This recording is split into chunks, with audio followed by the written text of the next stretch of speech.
Hi everybody, thank you so much for coming to my talk today. My name is Helene and my talk is called Genre as a Lens, a holistic approach to game narrative analysis. If you were wondering how pedantic I am to converse with, I think that title should answer any questions you had. My talk today is going to outline a mode for engaging with game narratives and mechanics that I've kind of been noodling on for the last 6 to 9 months that I hope can help enrich our discussions of game genre and narrative. The genesis of this talk is coming out of a paper that I did in the last semester of my MFA program in game design, where I read Mass Effect, specifically the scene in Mass Effect 1 where Rex and Commander Shepard had this confrontation about his people's history and their genocide that really pushes kind of the morality mechanics of the game. And in doing that analysis and how that scene takes the game into the realm of not only science fiction but almost film melodrama, I began to really wonder about the line between mechanics and story, dialogue and gameplay, and how those lines are really kind of blurry. I'm not going to bog us all down with a lengthy summary of my paper, don't worry, but I was excited at that time by analyzing games, by connecting the structural features of the games and the narratives that the games are telling us. Because, you know, as artists, we're always chasing this high of being able to move our audiences to, you know, stir some kind of feeling and engagement in them. But we have to be able to put the feeling that we're trying to produce into words, right? Or into some way to communicate it so that we can produce it in the audience. And outside of our little haven here in NarraScope, I really think that we are missing this middle kind of discourse in games narratives. You know, there's so much academic writing about the neurological effects of games, like, does playing Grand Theft Auto make you evil? And there's so much work on the procedural structure of games, you know, don't let one player have the infinite money cheat if the others don't. There's lots of work on anecdotes and emotional personal accounts. You know, I used to play Doom with my dog sitting next to me, and then my dog died and now Doom makes me sad. There's lots of work on the very literal technical part of building games. In Unity, for example, you know, remember to put the 2D collider on your platforms before you land on them. And there's also so much extraordinarily negative discourse around games. If you're anything like me, every day since about September 17th, YouTube has asked you, do you want to watch a video about how Starfield is bad? And I don't think there's anything more to say about how Starfield is bad. But I think there's a lot more to say about what we like about games, what moves us, but I think it requires us to be thoughtful and also in some ways very vulnerable and open to experience and open to talking about our experiences. Because that place, the part of us that loves games and the part of us that is moved by them, is the part of us that's going to let us build up our language of technique about games, the language that lets us think about why we want to make certain artistic choices, not just to make a game as a machine for enjoyment, but games as real objects of emotion and that move us as types of beautiful art, right? And so what I'm trying to do with the things that I'm going to talk about in this presentation is describe how I've been trying to do that, how I've been trying to verbalize these thoughts I'm having and what moves me in games, and hopefully give you some inspiration for how you want to express the ways that games move you, to help us all, like, you know, make better games and to avoid getting lost in kind of shallow interpretations of buzzwords, because, you know, we all saw what a weak understanding of immersion did to the Star Wars hotel, right? So where is this presentation going? I'm going to describe my thoughts about this idea of game genre as an intersection of mechanics and narrative. Then I'm going to demonstrate how thinking with this intersection produces some interesting results by analyzing 4 games based on the intersection of their player perspective and the way that they use science fiction as a narrative genre. And then I'm going to do some wrap up, and hopefully there'll be time for questions. We'll see. The first thing I want to say about game genre is that I think it's actually quite difficult to describe, which is, of course, how I know it's worth discussing. Over in, for example, film studies, where I did my undergraduate degree, genre is a really useful heuristic that we use all the time to analyze films, to figure out why are they structured in certain ways, why do they use certain techniques to create emotional effects. Basically, like I say in the title, it's a lens that we look through that allows us to study the shape of the film in a specific way. But I think in games, genre is actually more complex than it is in films, for example. Genre might be kind of fuzzy in films, you know, when does a film move from being a romance to a drama? When does it move, you know, from being a romance to a romantic comedy? You know, there's not exact measurements for that, but you do get to kind of watch every movie the same way that you watch every other movie, unless it's a very experimental film, you know.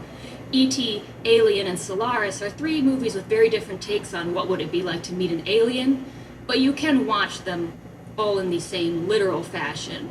Whereas, for example, Halo and XCOM are both games about what if you were a space marine or a group of space marines battling aliens, but the experience I'm having moment to moment playing Halo and playing XCOM is very different, right?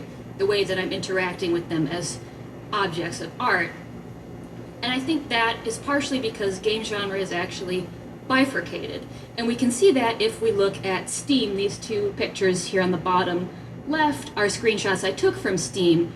Steam uses the word genre as the tag for how you play a game, right?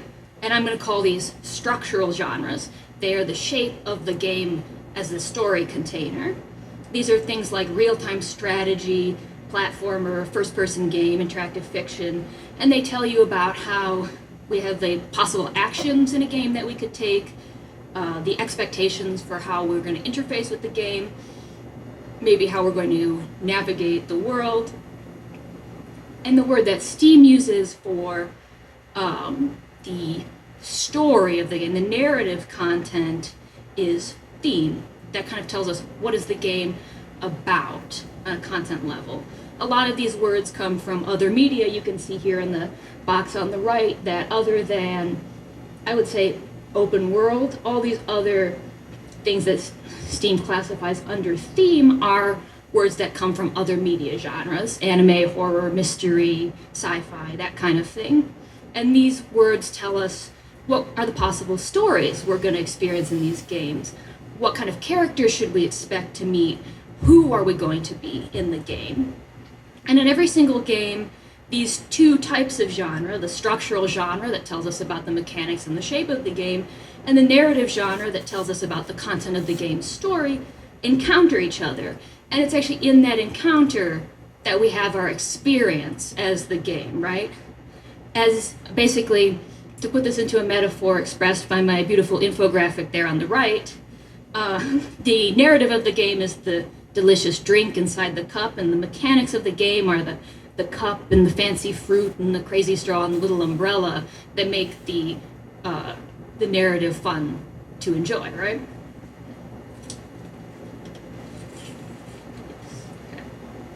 So now I'm going to demonstrate how I have leveraged this approach with some example analyses, and I'm keeping it kind of specific because, you know, this is a very abstract theoretical idea that I'm talking about here. So I'm going to talk briefly about 4 games and how their perspective, you know, first person, third person, etc., intersects with their genre as science fiction. Now, I know that defining genre can be pretty fraught also, so I'm going to propose a definition of science fiction for the purpose of this presentation, and if you'd like to fight with me about what science fiction is, we can absolutely do that after the presentation. Now, science fiction, for the purposes of this presentation, is a narrative that explores a reality other than our own in order to create a certain effect. These effects might be an estrangement from reality, which gives us a new perspective on said reality, extrapolation from the current conditions that we live under that will illuminate possible futures that we might want to help create or try to avoid, or an exploration of alterity, a state of otherness that we can see more clearly through fictionalized states of being. And I'm borrowing these ideas of effects from a book by Mark Bold and Steven Severo called This Is Not a Science Fiction Textbook, which is about kind of an overview of science fiction as a genre. Now, also, coincidentally, all 4 of the games I'm talking about do have an alien in them. Now, an alien, obviously not essential to science fiction, but it's nice to have. we're going to return first to the genesis of this talk by talking a bit about Mass Effect, right? For anyone who hasn't played Mass Effect, it is a third-person action role-playing game about being Commander Shepard, who is the coolest person in the galaxy. But there's a great burden being the coolest person in the galaxy because you have to unite a disparate array of factions and species in order to defeat an army of evil robot space squids.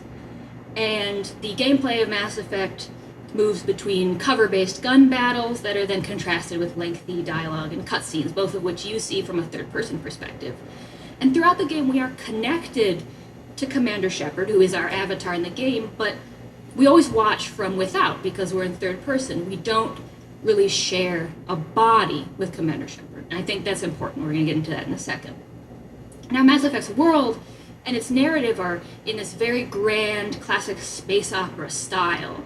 There's this dense backstory of alien species, space wars, interplanetary politics, and all kinds of chances to encounter various interesting aliens, alternate states of being, through this dense information. Because you, the player as Shepard, need to befriend all these aliens, try to understand their culture and their history, solve their problems, right their wrongs, and eventually win their allegiance for this big war with the robot space squids. And collecting all this necessary context to engage with the world and its people means exploring the game world. And the game world of Mass Effect is very detailed and expansive, but it's also kind of discontinuous. It's not an open world game, and so when you go somewhere in the game, you do expect that where you're going, something's going to happen there, right? Only the places that are meaningful exist in the Mass Effect world. And so in that way, the Mass Effect world is kind of a series of sets or stages upon which Shepard acts, right? They go somewhere, they do something cool. The story is expressed through that. And your relationship as the player with the world is externalized to this agent of Commander Shepard. Commander Shepard is always at the center of every frame, and all of the reality of the game really hinges on Shepard and their actions. And in that way, I think that the greatest alternative experience, the science fiction part of Mass Effect, almost isn't really that of the aliens or the spaceships. The greatest alternative experience that Mass Effect offers us is the chance for us computer nerds seeing what it's like to be the coolest person in the galaxy. It's an enjoyment of simultaneously seeing and doing these awesome, spectacular things, right? Of getting to do epic battles on your spaceship and see yourself doing epic battles on the spaceship. And I think that helps us understand what's really pleasurable about Mass Effect in the form that it is. Why is Mass Effect a game and not a novel or a TV show or a painting? It's an experience that engages with empowerment on an epic scale. It creates this whole world where we feel ultra relevant and ultra potent. Worlds hang on our very word. Millions live or die based on whether we helped our friend with his daddy issues. And that world, sadly, is not real. Now, if we really want to engage in some theory crafting right now, I think maybe this construction could help us answer why the ending of the trilogy doesn't work, or maybe could never. But I'm sure that 10 years on, we're not still litigating the end of Mass Effect. But if we are, I'm willing to talk after this. But back to the purpose of the presentation. Now that we're thinking about Mass Effect in this way, I think we can get somewhere really interesting. We can gin up a lot of fresh ideas. I'm proposing that third-person perspective gives us an interesting empowerment in Mass Effect, but Dark Souls is also a third-person game. That actually has some similarities of the visual viewpoint of Mass Effect. Is Dark Souls an empowerment game? Let's give us something to ponder about. To talk about a first-person game, a game that we've actually already talked quite a bit about today, if you went to the first presentation in here, Outer Wilds. It is a first-person science fiction game that is very different than Mass Effect, although it does also have aliens and space and ships. In the Outer Wilds, you are an alien astronaut, and you're setting out on your first trip around the solar system. A precursor artifact traps you in this time loop, which allows you to explore what is causing the sun to explode. And you seek these answers by solving physics puzzles that are heavily affected by the conditions on each planet in the solar system. And I won't say anything more about the story of the game, because the spoilers are very important. It's important that you go fresh if you've never played the game. But while you're doing this exploration, trying to solve this mystery of why you're in a time loop, what's going on with the sun, you control your character from a first-person perspective. And where I think science fiction really emerges in the Outer Wilds is in the estrangement of experiencing something that is really genuinely physically impossible in our reality. There's reversed gravity in the puzzles where you can crawl up walls, and there's time loops, obviously I've already mentioned, and chances to go through a black hole and emerge somewhere else, and you get to experience all these impossible things through a body that, through the first person perspective, is really kind of overlaid onto yours. Your eyes are aligned with the character's eyes to examine the game world, and the game world itself is completely continuous and traversable. The narrative of the game itself is built on this ability to travel through the continuous space, discover it, and find out its mysteries by interacting with it, moving into and through it. Now, on its face, Outer Wilds has a very small-scale narrative compared to Mass Effect, but in some ways I think that allows it to be a more personal game. And that might sound counterintuitive, because you get to do a lot less role-playing in the Outer Wilds. There's not a lot of backstory about your character, there's no one to romance, you don't get to name your character. But there's a lot of room for you inside the frame of the game. Every single moment of the game is choreographed by you, right? You choose where to walk and where to look and which puzzles you're going to solve when, and even how you solve them. Your moment-to-moment interactions with the game are what produces the narrative of the game. And so every person playing this game has a personal narrative of the story. Now, in doing that, there is also, I think, a special intimacy and poignancy in getting to feel those miraculous moments of physics bending, of getting to spin around in zero G, which is something none of us will likely ever experience, right? And especially from this dizzying perspective of through your own eyes, the first-person view. By playing the game, you yourself have really gone beyond the frame of what is known or knowable to most of us. And I think that really is a big part of what science fiction is.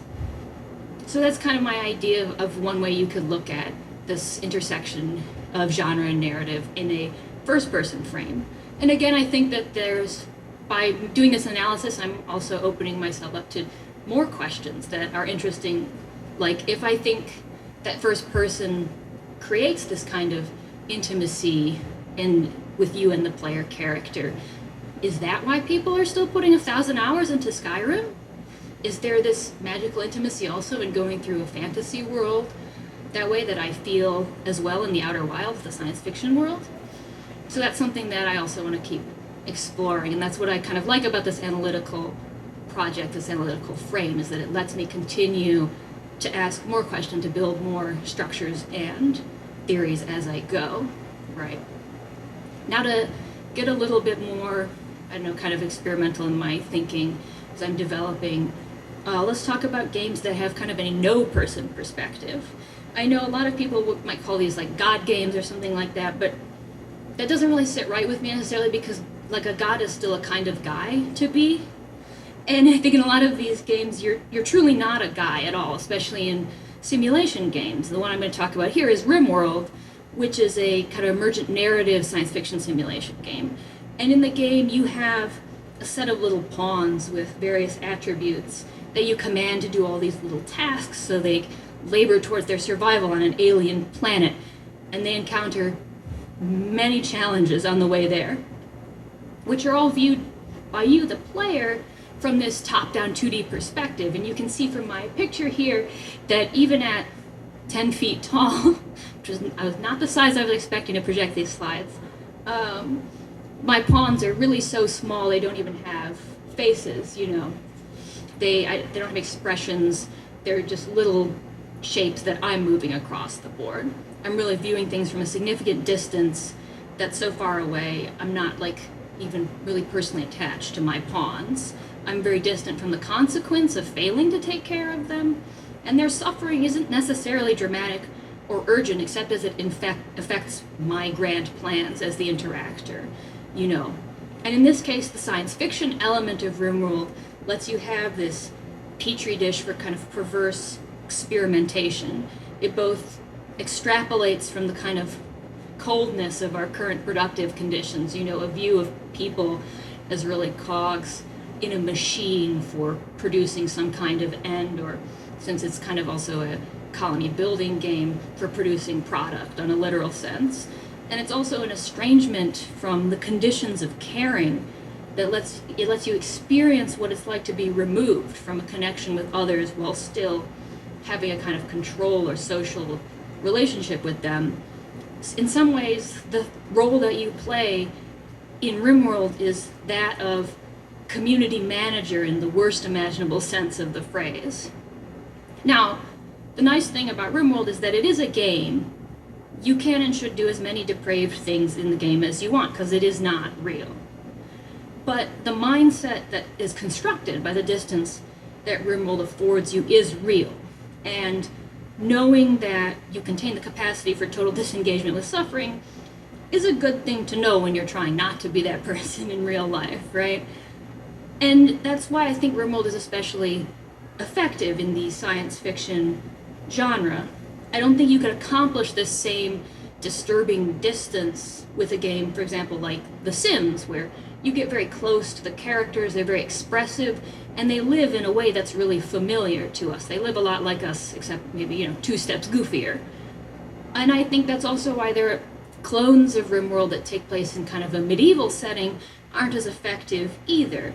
When we are playing with medieval historical settings, we have this kind of assumption that, medieval people were uncivilized, their kings were mad tyrants, But by bringing that incivility and that mad tyrant mindset to a science fiction setting, RimWorld shows us in the future, which is a place where we put a lot of expectation and hope and belief in the improvement of humanity, as a place where our worst qualities are still really visible and active. And it facilitates that by giving you the distance of this no-person perspective. Last, but definitely not least, I'm going to talk about second-person perspective and how it might interact with a science fiction framework. I'm stretching a little bit out of the examples that I've used previously to talk about a non-graphical, like a text-based game, but I thought that was forgivable since it's a science fiction, interactive fiction project, and I know, it being NarraScope, there would be plenty of IF maniacs in the audience. So if you will excuse a little bit of self-promotion, I'm going to talk about a Twine game that I made called A Session. And I am going to reveal all the spoilers in the game because it's my game. Who's suffering? Just me. The premise of the game is that you are an archaeologist who is excavating a site from our present time. And you have no knowledge, really, of what life was like for us. You examine every object in the dig without any kind of context.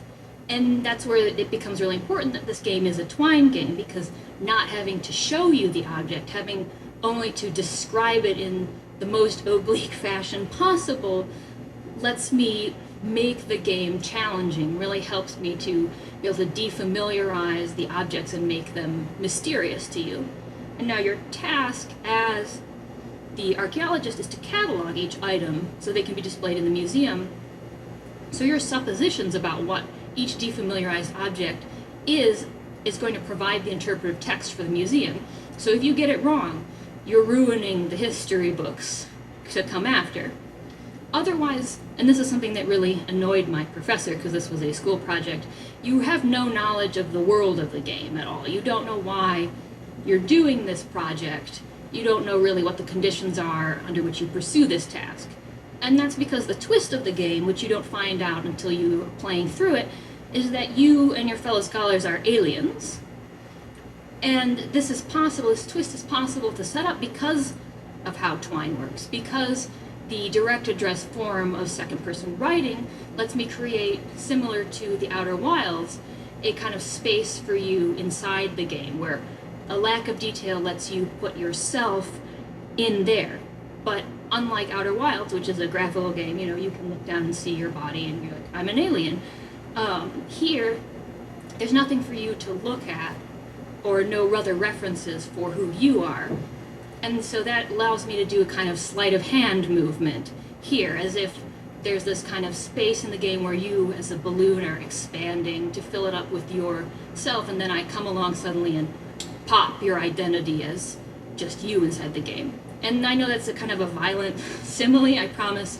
Really, this is mostly in the game because it's a fun twist for players, but it is also really a doubling down on the thematic experience that I'm trying to create.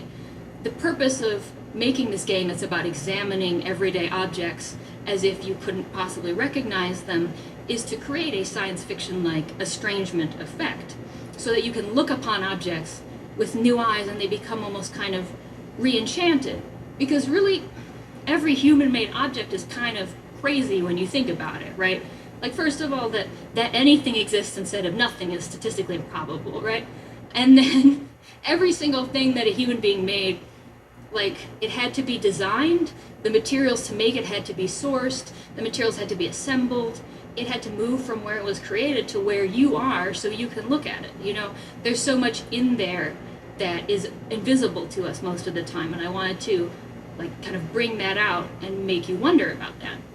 And by having this final estrangement be a literal alienation, to realize that you, just like all these objects, are something kind of different and more complex than you thought, helps, I hope, to make you, the player, consider what your perspective actually means in the game, and maybe, like, you know, what the world means, kind of. Now, these are pretty lofty goals for a school project that I made over, you know, like 2 weeks, but by engaging with this structure of Twine in the second person POV and the way that science fiction works as I think about it, I was able to, like, take a shot at this very complex idea that I wanted to communicate. And it is a lot easier to make generalizations about authorial intent and effect with this project because I made it. I know very well what it's supposed to do, what it's supposed to mean. But I hope that you can see how this analytical framework that I was working with specifically helped me to realize the goals that I wanted and engage with the medium that I was working in a, you know, more conscious way. All this to basically say, you know, we have so many motivations for the choices that we make in developing our games and our IF projects. It's absolutely always worth exploring all the ways your choices can and will create meaning in your games. You know, whether that be the player's POV, whether that be the self-knowledge that the player has about their character, the messages and feelings that you produce through the game. We can really only understand games as a medium by viewing the whole of them, accounting for the interaction with the mechanics and the narrative and the feedback that they have on each other. Everything in a game is more interesting when you see how it's working with all the other parts. And sometimes I do feel a limitation when so much analysis vocabulary comes from, like, the hard engineering side of games, or like very personal, anecdotal type of emotional writing. But I think that we're still on this very nascent edge of digital gaming as a form, you know, hopefully should we as a medium and indeed a species survive the century. So it's incumbent on us, the people who love games, the people who are passionate about games, and who are creating games, to produce a vocabulary that lets us talk eloquently and effectively about games. Indeed, being here at NarraScope, we're all engaging right now in growing games into a medium with a richer discourse around them. And I found all your presentations and conversations so inspiring this weekend, so I hope that I've shared something here today that is also inspiring to you as well. Thank you, and I don't know if there's time for questions. One or two. Thank you.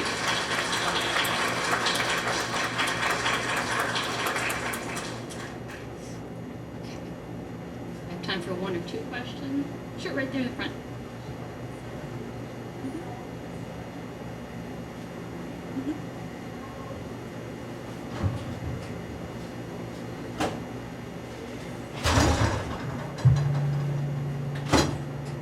Yes.